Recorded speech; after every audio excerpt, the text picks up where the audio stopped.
for many years, I was a school counselor in the Bronx and performing comedy every night. My schedule was crazy. Every time there was a substitute teacher, I'd be aware of it because I'd be like, let me go check on the kids, make sure they're not tormenting this human being. And I walked in and the kids were like hanging from like the ceiling at this point. And the kids saw my face and they froze. This guy was screaming on the top of his lungs. They were ignoring him. I walked in and just gave them a look of disappointment. And when I tell you, the kids were like, oh my God, look, she's looking at us, oh my God. And they just all started going back to their seats. And he looked at me, the substitute, and he goes, how did you do that? And it's like, they respect me. They care about what I think of them. And they care about what I think of them because they know I really care about them.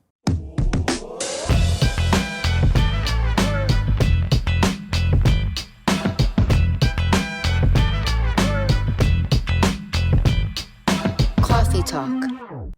Good morning, everybody, and welcome to Cawfee Talk with Tara Cannistraci. Hope you had a great morning or a great day. I want to get into something that I've touched upon so many different times throughout these episodes, and I don't think I ever really fully explained myself. So I was going to take this morning to do that. So I know that everyone who follows me now follows me because I'm a comedian, follows me because you've seen my stand-up comedy or you've seen videos I've posted online. But I do talk about my past life, which is what it feels like at this point, where I was a school counselor. And it really isn't so much my past life. I did it for so many years, and I'm kind of removed from it only for a really short time because, as any artist will tell you, they pursue art, but then they need to pay their bills. So for many years, I was a school counselor in the Bronx and performing comedy every night. My schedule was crazy, not initially because I wasn't booked, but I was working towards it. And I did that for so many years, where I was Miss Cannistraci during the day, which, by the way, I think I'm still more famous as Miss Cannistraci than I am as Tara Cannistraci. Like, if I go to the Grand Concourse in Kingsbridge, forget it. The cameras and phones will come out, but only because they want to take a picture with their former counselor. They do not know. And, well, actually, they do know about me being a comedian because that's the power of social media. I get the sweetest posts from former students. So to give you a little history of where I come from, I was a school guidance counselor at PS 246 on the Grand Concourse in Kingsbridge. I always say I grew up there because I got that job in my early 20s.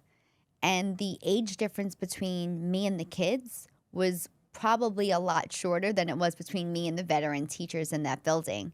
So even though it was an elementary school, it went from K to 6. Some of the kids had been held over once or twice in the 6th grade. They were almost ready for high school. We were very much alike in the sense that I knew their music, I knew their lingo.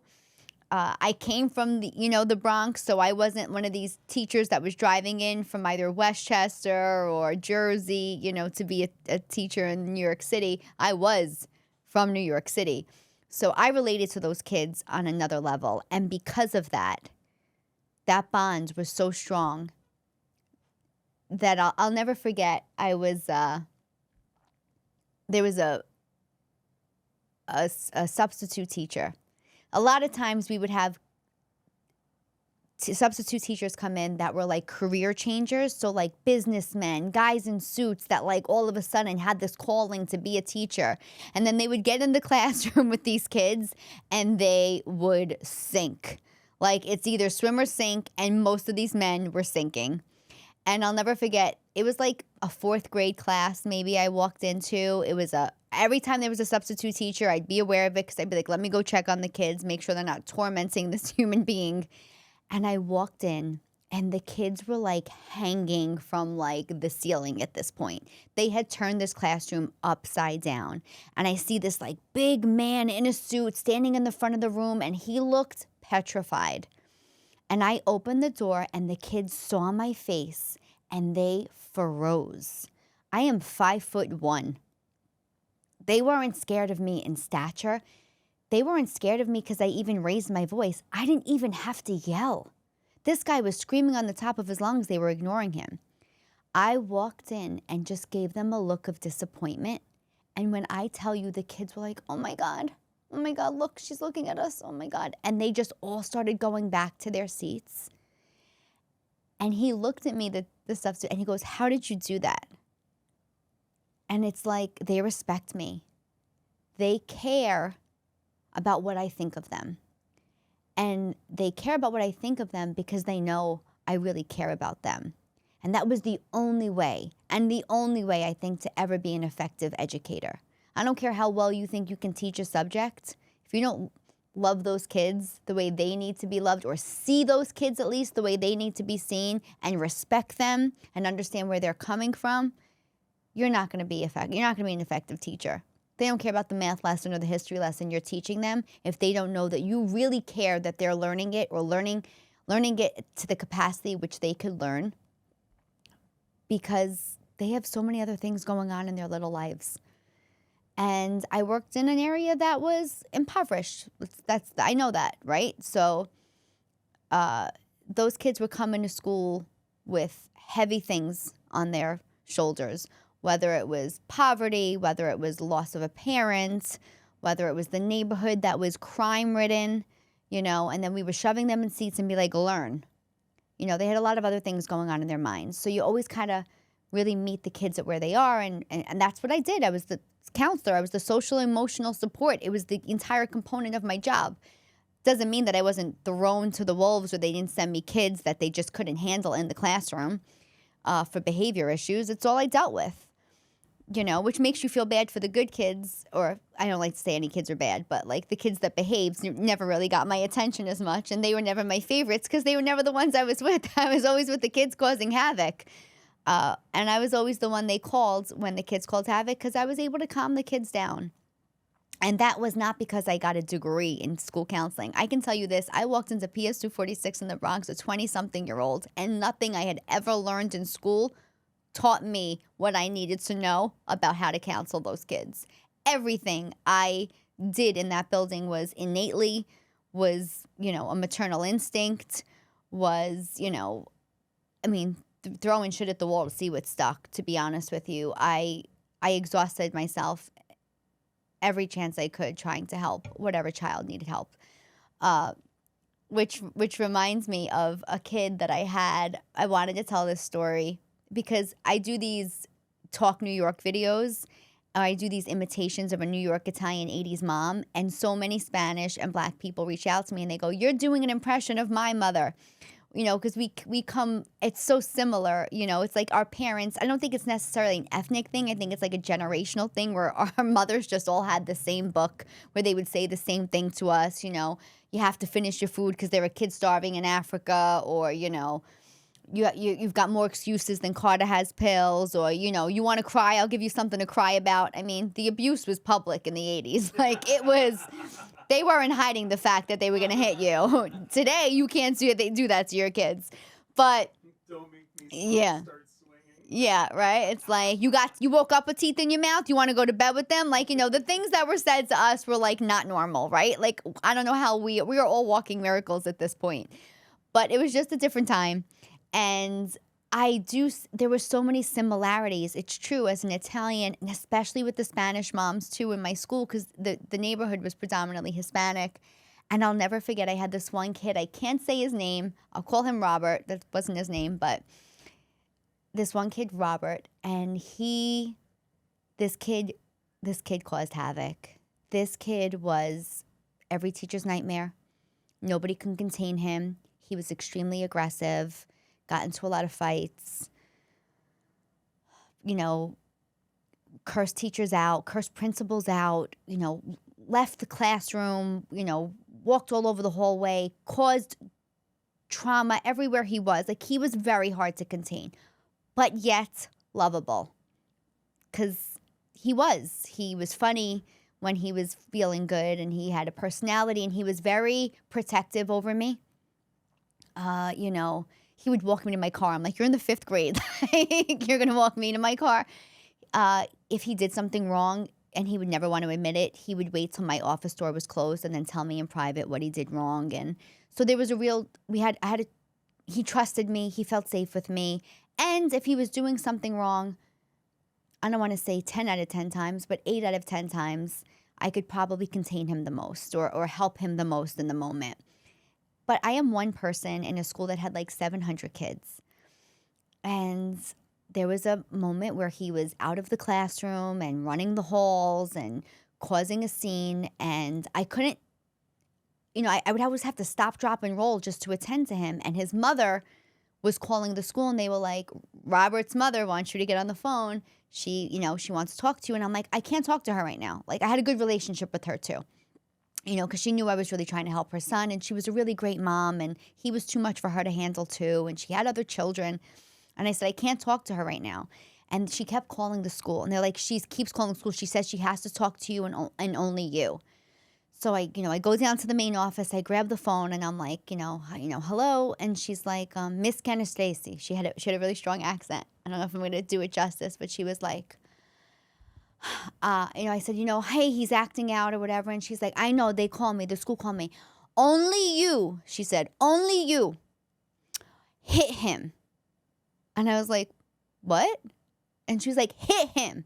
You can hit him. And I was like, oh my God. I would love to. Like, I would love to hit your kid. Like, so the principal would love for me to hit your kid right now. I can't. And she's like, no, nobody else, Miss Cannistraci, nobody else, just you. Hit him hard. And I was like, my God, nothing would give me more pleasure in this moment. But I told her I couldn't. But in that moment, I kind of laughed too because I knew where she was coming from.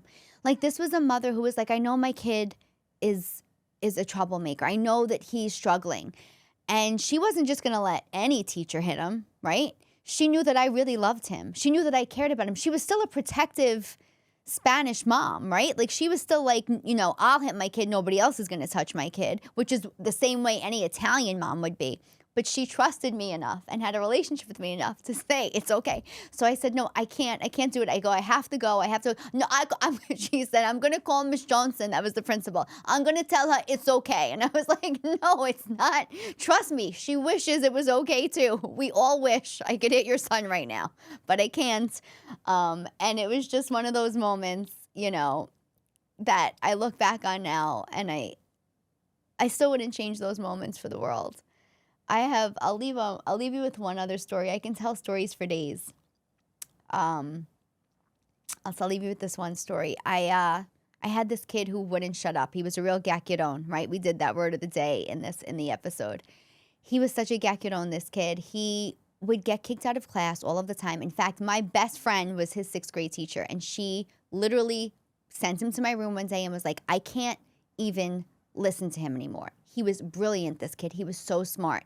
But he was kind of like a class clown and, was funny and, had a group of friends. I loved his group of friends, but not always the best choice in friends. Friends that could have gotten him in trouble, and he was a little bit of a show-off maybe, or he was actually maybe even just too smart for his own good and probably bored because she was teaching kids at their level and he wanted to be maybe challenged more. But needless to say, he comes to my room. He's in the 6th grade. And he tells the story better than I do because I don't remember everything I do. It's like you never really know the impact you have on a child. But I made him write an essay to get him into a school for law, government, and justice. It was a middle school that he can transition and go to high school with. So he'd be in this school for like 6 years. It had great programs, a debate team. I said, this is the kind of school you should look at. You never shut up. You should go into law. I guess that's what he said I said to him. I also gave him a book by Tupac Shakur called The Rose That Grew from Concrete. And because he always wanted to talk, I said, now you're going to recite poems to the lower grades from this book. And so I would call, teachers loved it when I say I have a 6th grade presenter because then they got to get a few minutes off and they got to, let my kid present to them and they didn't have to teach in that moment. And I sent him around to the younger grades and I had him read them poetry. And then I had him memorize some of them and read the poems to the kids. And it gave him a task and it also, put him in a position of authority under younger children, right? He had a position of power and it got him to talk, which is really all that he wanted to do. So when he graduated that year, I ended up getting him into that school. I gave him the book as a gift. And then that following September, his mother came to see me. And she said, I can say his name because I probably should have him on this podcast at some point. She said, Giordano does not want to stay in the school you sent him. He wants to go to the school where all of his other friends went. And I said, listen, I said, I can do that for you. I said, but I think it's a really big mistake. I said, I want you to tell him that I can't change his school this year, that he has to stay for 1 year. And if he's really unhappy next year, we'll change him. And I said, if he goes into the school with all of his friends, he's just going to get into trouble. Nothing good is going to come from this. And she said, are you sure, Miss Cannistraci? Promise me, he's driving me crazy. I said, please. I said, trust me with this. And he would even come. Like, it was like 3 months. The first 3 months of school, he would come by the school begging me to, get him out. And I still had his sister as a student in my school. And finally, I went to the parent-teacher conference over at that school for another student. I was always involved, with my kids in the community, overly involved, I should say. And Giordano ended up getting on the debate team. And he found his way. And he started traveling the country on the debate team. That's how good of a debater he was. That's what an excellent student he was. And I'll never forget, maybe 3 or 4 years later, I had found out that one of my former students had died in a park. He was shot. And I found out in the main office, I practically collapsed. I was hysterical, crying. They had to pull me out. And I was devastated. And it was a kid affiliated he was in the same grade, same class as Giordano. And I remember just being so upset, and my phone rang, and it was Giordano. And he told me, I just want to let you know that I'm going to Philadelphia this weekend, and I'm on the debate team, and you helped change the course of my life. And I know you're really upset, and I just wanted to let you know that you do make a difference. Because, of course, even though the kid had already graduated from my school, he was in high school at this point, there's nothing I could have done. I couldn't have been in that park to change it. The amount of, responsibility you feel, or the guilt you feel, just because it's a child who died. I just remember being so upset, and I remember having to be at the wake and try to stay so strong because all the other kids needed me to be strong, right? They lost their friend. And Giordano I just loved him so much for calling me at that time. It's like he knew I needed the call. Fast forward about a couple of years later, he comes to the school to visit me at PS 246, and he invites me and the 5th grade teacher, Miss Prince, who was such a beautiful woman. This woman, she never raised her voice. I screamed all over PS 246. You could have heard me anywhere within the 10-block radius the way I yelled at those kids. I wasn't yelling at them for any other reason that I never forget. A teacher yelled at a student, and he got yelled back at her. And I said, how could you yell at her? I yell at you all the time. He's like, yeah, you yell because you care. She just yells because she could yell. And he wasn't wrong, and I'll never forget that. But I would, I was overwhelmed, right? It was 700 kids, and most of them relied on me, when there was an issue. So he comes to see me and Miss Prince, and he said, I want to invite you guys to my high school graduation. And we were like, oh, my God, absolutely, we'll be there. And I'll never forget, it was so exciting for me because I had former students that went there, and I always loved being part of the community and seeing the parents and the cousins. And I was so excited to be there. I was so happy to see him get his diploma. And when I got there, I was greeted by another administrator in that school, and they said, we have a seating for you up front. And I was like, oh, that's so nice. I had no idea what was about to happen. And I sit in the chair with me and, Miss Prince to my right, and he wasn't the valedictorian, Giordano, but he was the guest speaker. He was the keynote speaker, or whatever, the speaker for the entire graduation. So he spoke first, and he got up on stage, and he made a funny joke like, oh, anybody who's been late, go collect your late pass from, so-and-so's office. Everybody laughed. It was like an inside joke, and I just remember being like, oh, my God, he has so much personality and charisma. I was so excited. And he said, before I give my speech, I need to address a woman in the audience today. It's my 5th grade guidance, my elementary school guidance counselor, Miss Cannistraci. And I was like, what? happening right now. And when he said my name, I had other students and former students and families, members that knew me, and they started cheering in the thing. I'm like, what's happening? And he's like, if it wasn't for her, I wouldn't be on the stage right now. And he told the story of how I made him apply for the school and how I wouldn't let him transfer out, and recited a poem from the rose that grew from concrete for me. And it was like what's that movie with Michelle Pfeiffer where she was like the teacher? Oh my God. It was like one of those moments where it's like, this is like a movie. I was sobbing, and I had the phone in my hand because I was just filming him, and like Miss Prince is to my right and she's looking at me, and I'm like, is this really happening? And I was just like crying and sobbing all over myself. And I'll just never forget that moment, and I'm giving him a shout out because he just graduated law school. I just emailed him. I got all the pictures. I'll probably put them in this post. He did say, wait, just to show you how funny he is, he did say, I have to read this to you guys because it's so funny. I was like, oh my God, congratulations. I'm so proud of you. And his response was, wait, because it's so funny. Here he is. He said, thank you. I appreciate it. I couldn't have done it without a guidance counselor's encouragement to go to a law-focused middle and high school. # no free advice, though.